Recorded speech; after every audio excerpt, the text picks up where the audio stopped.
Today we are going to start our optimization unit, Unit 12. I'm going to apologize in advance for the echoey sound in the video.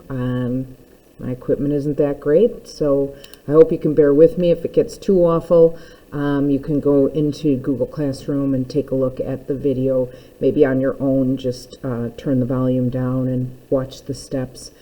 Our whole point of optimization is to find in a function a high point or a low point.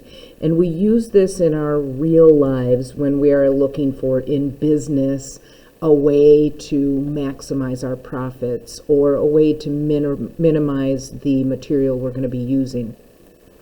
And so we have worked with high points and low points before. We called them extrema, mins and maxes, and basically we're going to apply the same topic or the same idea around it, where I'm going to use my derivative to find where there is a high point or a low point on a function. I'm going to start out with just a kind of playing with numbers problem, but then we'll move into some more obvious applications. And so when we're setting these up, we oftentimes, well, first of all, the main thing that we need is a function in order to optimize. And that's the function that we're going to be taking the derivative on, setting it equal to 0, and then deciding if we have a min or a max. But occasionally we'll also need a connector, because I'll have my function will be an application of maybe two different things, a length and a width, a height and a base, or something like that. In this first problem, the numbers that I'm looking at are just two different numbers. So I would have an x and maybe a y, where x is one number and y is the other number. And what I'm trying to optimize in this problem, one number is 10 more than twice the number. Find the numbers such that their product is a minimum. So I want their product to be a minimum. So I'm going to call my function a product function. I just call it P, product function. And product means I multiply x times y. Well, like I said earlier, what we are going to be doing is taking the derivative of the function and then finding where the derivative equals 0 in order to find my extrema, my mins, and maxes. I have a problem here, because this sure doesn't look like much of a function. This is the P function that is a product of x and y. We haven't taken derivatives on a function with two variables, and that's what I was sort of mentioning earlier, that we need this connector. And so I'm going to make this connector to x and y using something in the original problem, and in this case it's just the first sentence. One number is 10 more than twice the other. So I would say this is my one number. My one number is 10 more than twice the other. And so here is where I have my connector to the x and the y world. Because my one number is 10 more than twice the other, I can replace x in the equation with 2y plus 10. So now my P function is 2y plus 10 times y, or if I distribute that out, it's 2y squared plus 10y. Now, we have found derivatives with respect to x, but today we're going to be finding a derivative with respect to y. And you can find a derivative with respect to any variable. In this case, we're just going to be doing our power rule. So I would say P prime is power rule 4y plus 10. And to find extrema, I set that equal to 0. And then I'll go ahead and solve for y. And when I do my solving, this is just doing algebra. I'm going to subtract the 10, divide by 4. My y is going to be negative 5 halves when I'm done. So again, minus 10, negative 10 equals 4y, divide by 4, and then simplify it. So I'm going to end up with y equals negative 5 halves.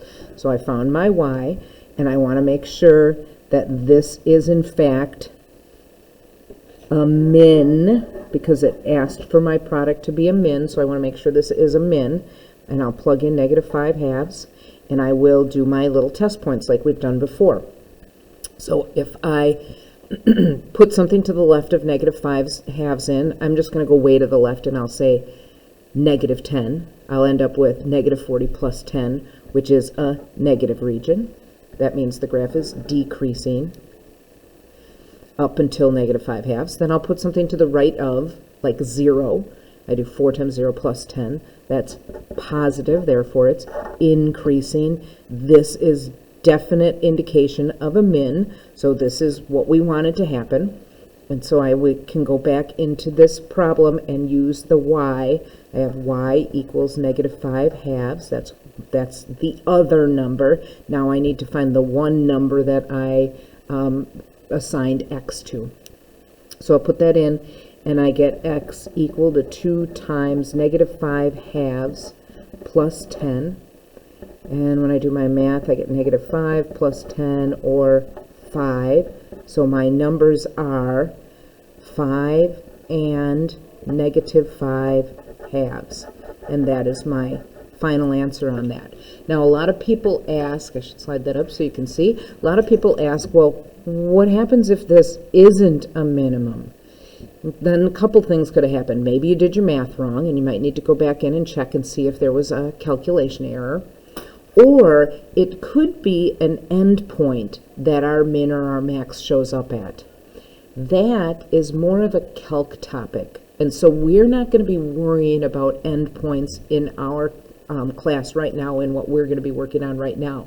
But do know, if you are calc bound, endpoints are another thing that go in there that we'll need to check. So if somewhere in the middle isn't the min or max that I want, then one of the endpoints on the function is.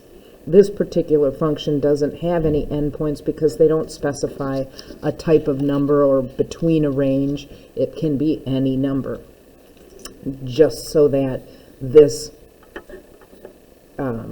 criteria here is met. All right, so that was just, again, playing with numbers. That was looking at a problem where it didn't have a real storyline with it. The rest of the problems that we're going to do, and we're going to do 5 more of them, are going to be have more of a scenario that goes with the story.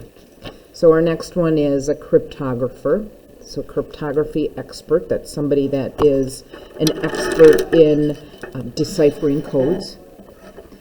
And he is going to do this, but he needs to have a minimum product of a positive rational number and a negative rational number, just kind of reading this story.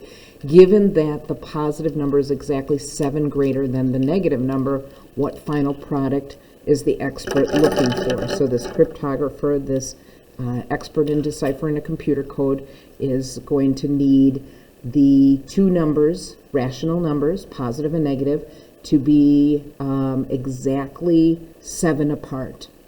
And so, again, I have 2 numbers, x and y, and you don't have to call it x or y. You can call them whatever letters you want.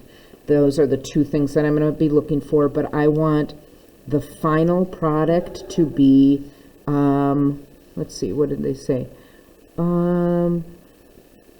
Needs to minimize the product. So I need the final product to be a minimum. So my product is x times y. Again, you'll know in the problem if you're looking for a max or a min, because it'll tell you, it'll be something like very obvious, the minimum or the maximum, minimize or maximize. But sometimes they'll say something like the least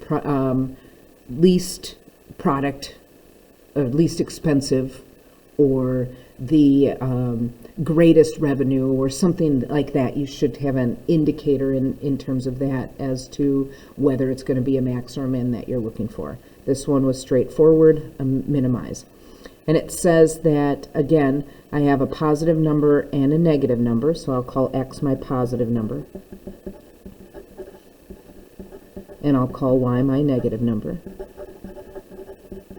And again, it doesn't matter the variables you use, and it doesn't matter if you call which one you call x and which one you call y. But it does say that the positive number is exactly 7 more than the negative number. So the positive number is exactly 7 more, 7 greater than the negative number. So this time my connector is x equals y plus 7. So I'm going to take this y plus 7 and I'm going to go up here and replace x. So my product is now y plus 7 times y, or y squared plus 7y. And p prime, or the derivative, is what I need to find in order to minimize this or maximize this, depending on the scenario. This one is minimized. I'll set that equal to 0. And I will solve. I get y equals negative 7 halves.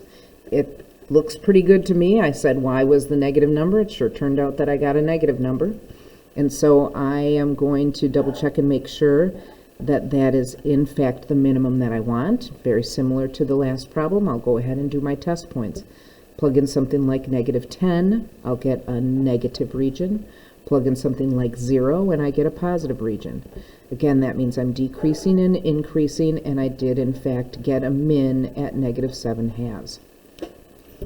Now I'll go back, I'll take that negative 7 halves and I'll put it into the original connector that I had.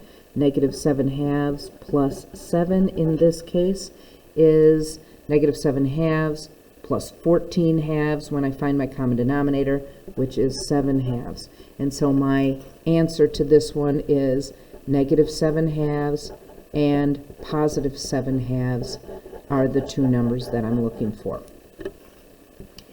I am going to actually pause the video, and I'm going to have you guys pause the video here in class and give number 3 a try. Number 3 is very much like number 2, except for the difference between the two numbers that we're looking for. But see if you can do the setup, and then we'll come back and we'll compare our answers shortly.